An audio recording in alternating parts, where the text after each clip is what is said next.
हिंदू भाइरनि जूं छोकिरियूं तमामु तेज़ीअ सां मुस्लमान कयूं वञनि पियूं।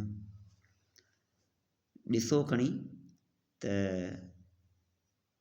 ही मुसलमान छो थियनि पियूं, ही छा इस्लाम मां मुतासिर थियूं आहिनि? हिननि कंहिं अहिड़नि मज़हबी उलमान सां प्यारु कयो हुयो, या के हाफ़िज़ हुया, या के कारी हुया, या कहिड़ा मुतक़ी माण्हू हुया जिन हिननि छोकिरियुनि जी वञी तबलीग कई। औरतुनि ते तबलीग थींदी या करण वारियूं उहे औरतूं हूंदियूं।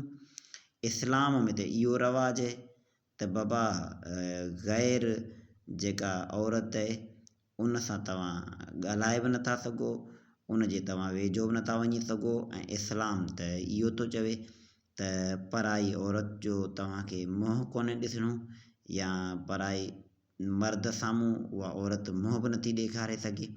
पोइ हीउ कहिड़े तरीक़े जो जेको इस्लाम पिया वधाइनि, जो मर्द वञी नौजवान छोकिरियूं पिया उन्हनि खे मुतासिर करे इस्लाम वधाइनि। ॻाल्हि हीअ आहे त इहे इस्लाम वधाइण वारा छोकिरा, उन्हनि जो थोरो जाइज़ो वठो, उहे केरु आहिनि, किथां जा आहिनि। इहे मिडिल क्लास जा आहिनि या अञा बि हेठिएं तबिके जा आहिनि, ग़रीब गुरबत सां वास्तो रखंदड़ छोकिरा आहिनि, जेके हिते सॼो ॾींहुं माल धण चारीनि या मुंहुं वांगे पिया धिका खाइनि, किथे गाॾनि ते लेलून वारा कोट खपाइनि। इहे कंहिं पाड़े जी छोकिरी में अखि विझंदा आहिनि। पोइ हाणे इहो त सिलसिलो आहे, नौजवान छोकिरा ऐं छोकिरियूं ऐं उन्हनि जे विच में को मज़हबी दीवार त इन्हनि मामलनि जे विच में उभी नथी थी सघे।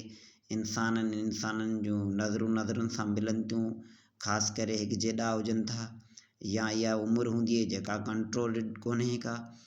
इन में त एतिरे क़दुरु ईअं बि चई सघिजे थो त मुसलमान छोकिरियूं बि हिंदू छोकिरनि खे पसंदि कंदियूं हूंदियूं, जहिड़ी रीति हिंदू छोकिरियुनि खे मुसलमान छोकिरा पसंदि कनि था। सो हाणे मुसलमान छोकिरियूं हिंदू छोकिरे सां हिन मुल्क में त शादी कोन थियूं करे सघनि। इहो इंडिया में थिए थो, ॿियनि मुल्कनि में थिए थो, पर हिते त कोन थो थी सघे।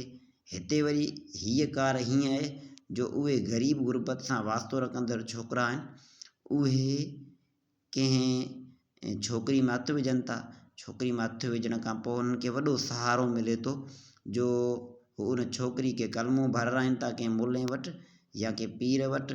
पोइ उहो मुल्लूं या ॿिया मुल्ला या उहो पीर या ॿिया पीर जेके उन छोकिरे जो सहारो बणिजी था वञनि ऐं उनखे फुल सपोर्ट था करनि त बाबा हाणे इहा छोकिरी मुसलमान थी वई, ख़बरदार इन जो कंहिं नालो वरितो आहे।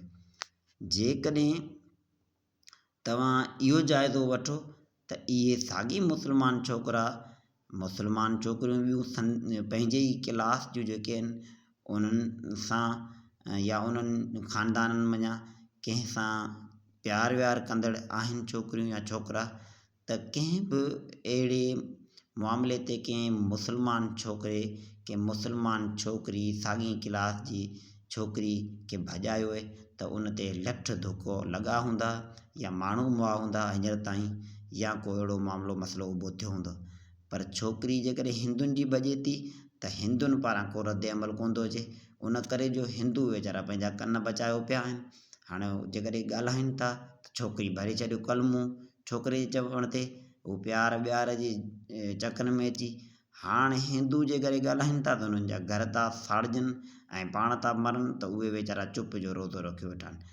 ॻाल्हि सही सिधी इहा आहे जो ही ढाल बणाए वेठा आहिनि, न को मज़हब खां मुतासिर थी इहे छोकिरियूं थियूं इस्लाम क़बूल करनि, न वरी इन्हनि छोकिरनि खे का सही तरीक़े सां इस्लाम जी ॼाण आहे।